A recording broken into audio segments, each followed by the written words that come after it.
Sa'ad tidak pernah ikut serta dalam satu pertempuran, kecuali ia akan membawa anak panah tersebut. Dan hal itu terus dilakukannya hingga dia meninggal dunia. Pada hari yang menyedihkan itu, datanglah Ummu Aiman untuk memberi minuman kepada para pasukan yang terluka dalam medan perang. Tiba-tiba seorang kafir melemparnya dengan anak panah, hingga dia pun terjatuh dan auratnya terbuka. Orang kafir tersebut pun tertawa. Melihat itu, Rasulullah Shallallahu Alaihi Wasallam segera mengambil sebuah anak panah. Lalu beliau bersabda kepada Sa'ad, "Wahai Sa'ad, lemparlah anak panah ini. Ayah dan ibuku menjadi tebusanmu." Demikianlah Rasulullah Shallallahu Alaihi Wasallam telah menggabungkan penyebutan nama ayah dan ibu beliau ketika meminta sesuatu kepada Sa'ad. Dan hal itu belum pernah beliau lakukan terhadap siapapun, kecuali kepada Sa'ad radhiyallahu anhu. Setelah Sa'ad melepaskan anak panah tersebut tepat mengenai leher orang kafir itu, hingga ia pun tewas seketika. Melihat hal itu, Rasulullah Shallallahu Alaihi Wasallam tertawa. Lalu beliau bersabda, "Sa'ad telah melakukan pembalasan untuknya, untuk Ummu Aiman. Semoga Allah mengabulkan doanya." Sejak saat itu, yang menjadi senjata Sa'ad dalam setiap peperangannya adalah anak panah yang diberkahi dan doa yang dikabulkan itu.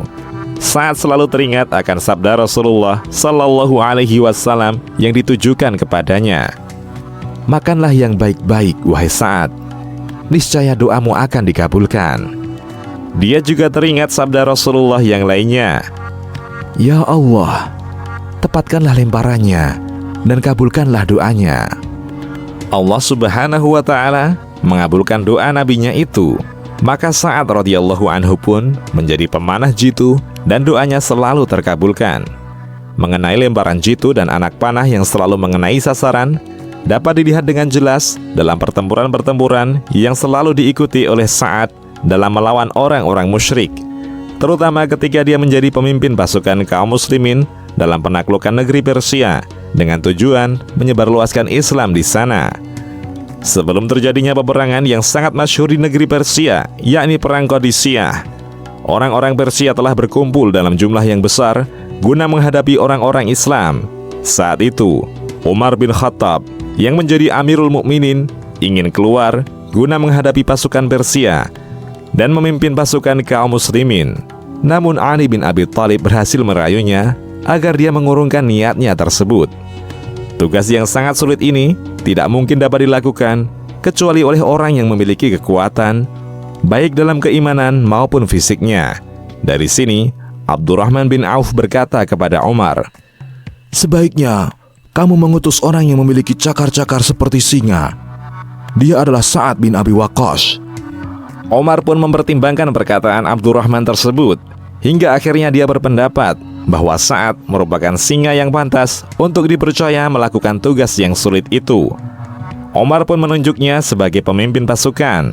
Lalu dia berkata kepadanya, "Wahai Sa'ad, janganlah kamu terberdaya bila dikatakan kepadamu, engkau adalah paman Rasulullah Sallallahu Alaihi Wasallam dan engkau adalah sahabat Rasulullah. Sesungguhnya Allah Subhanahu wa Ta'ala tidak akan menghapus suatu kejelekan dengan kejelekan lainnya, melainkan Dia akan menghapus suatu kejelekan dengan kebaikan. Wahai Sa'ad, sesungguhnya tidak ada suatu hubungan pun antara Allah dengan salah seorang pun dari hamba-hambanya, kecuali hubungan ketaatan." Sa'ad bin Abi Waqqas pun keluar sebagai singa bagi Allah dan Rasul-Nya yang diutus untuk memimpin kaum muslimin dalam sebuah peperangan yang sangat menentukan di negeri Qadisiyah. Melalui perantara Sa'ad, Allah memadamkan api yang menjadi sesembahan orang-orang Majusi, membersihkan bumi Persia dari najis, dan mengubah tempat-tempat penyembahan api menjadi masjid-masjid yang dipakai untuk menyembah Allah Subhanahu wa Ta'ala. Madain, ibu kota Persia, pun jatuh ke tangan kaum muslimin. Lalu Allah memuliakan pasukannya dengan memberikan kemenangan kepada mereka. Meskipun pada waktu itu Sa'ad sedang merasakan kesakitan pada sebagian anggota tubuhnya, tetapi dia berusaha untuk menahan rasa sakit itu. dia tetap memimpin kaum muslimin guna meraih pertolongan yang telah dijanjikan Allah. Pada saat itu, kaum muslimin pun selalu mengulang-ulangi perkataan, "Cukuplah Allah sebagai penolong kami. Sesungguhnya, Dia adalah sebaik-baik pelindung." Sa'ad dan kaum muslimin berjalan menyeberangi sungai Dijlah hingga mereka dapat sampai di tempat kaum musyrikin. Akhirnya, mereka dapat mengalahkan orang-orang Persia secara total. Hal itu tidak lepas dari kehebatan pemimpin mereka, sang pemilik anak panah yang selalu mengenai sasaran, dan pemilik lemparan yang tepat. Adapun doa yang selalu dikabulkan merupakan senjata kedua yang dipergunakan untuk Sa'ad dalam berperang melawan musuh-musuh Allah. Pintu-pintu langit selalu terbuka untuk menyebut setiap doa yang dipanjatkan Sa'ad. Allah Subhanahu wa Ta'ala akan selalu mengabulkan doa dan permintaan Sa'ad kapan saja dia berdoa dan meminta kepadanya. Sa'ad mempunyai beberapa orang anak yang masih kecil, sedangkan dia sendiri telah tua, sebab ia tergolong terlambat memiliki anak. Ketika Sa'ad sakit keras hingga hampir saja dia wafat, dia pun berdoa kepada Allah, "Ya Allah, sesungguhnya aku mempunyai beberapa orang anak yang masih kecil-kecil. Maka tangguhkanlah kematianku hingga mereka balik, yakni dewasa." Allah pun menangguhkan kematian Sa'ad 20 tahun lagi hingga semua anaknya telah besar, yakni dewasa. Suatu hari, ada seorang laki-laki yang mencaci Ali radhiyallahu anhu, Talhah, dan Zubair. Melihat itu, Sa'ad pun melarang orang itu agar tidak melakukan hal tersebut. Namun orang itu tak mau berhenti dari perbuatannya. Bahkan dia terus mengulangi perkataannya itu. Karenanya Sa'ad berkata, "Hentikanlah perbuatanmu. Jika kamu tidak mau, maka aku akan berdoa untuk kejelekan dirimu." Orang itu berkata dengan nada mengejek, "Kamu mengatakan hal itu seolah-olah kamu adalah seorang nabi, hingga doamu pasti dikabulkan." Sa'ad radhiyallahu anhu pun berdiri, lalu dia berwudu dan melakukan salat 2 rakaat. Setelah itu, dia berdoa untuk kejelekan orang tersebut. Tidak berselang lama, orang laki-laki itu pun menjadi sebuah pelajaran dan bukti yang memperlihatkan kepada Sa'ad bahwa Allah Subhanahu wa Ta'ala telah menerima doanya. Tiba-tiba, keluarlah seekor unta yang kuat yang datang dengan membabi buta. Sepertinya ia sedang mencari seorang laki-laki yang didoakan oleh Sa'ad tersebut. Ketika melihat laki-laki tersebut, unta itu langsung menendang orang tersebut dengan menggunakan kaki-kakinya, hingga orang itu pun jatuh ke tanah. Unta itu masih terus menendang dan menginjak orang tersebut hingga dia mati. Wafatnya Sa'ad bin Abi Waqqas. Setelah wafatnya Rasulullah Sallallahu Alaihi Wasallam, Abu Bakar, Umar, Utsman, dan Ali, tidak banyak kebaikan dunia yang masih tersisa. Sebagian kaum muslimin saling berseteru dengan sebagian yang lainnya. Adapun Sa'ad berusaha menjauhkan diri dari fitnah kerusuhan tersebut. Dia juga tidak turut berperang dalam kubu Ali ataupun Muawiyah.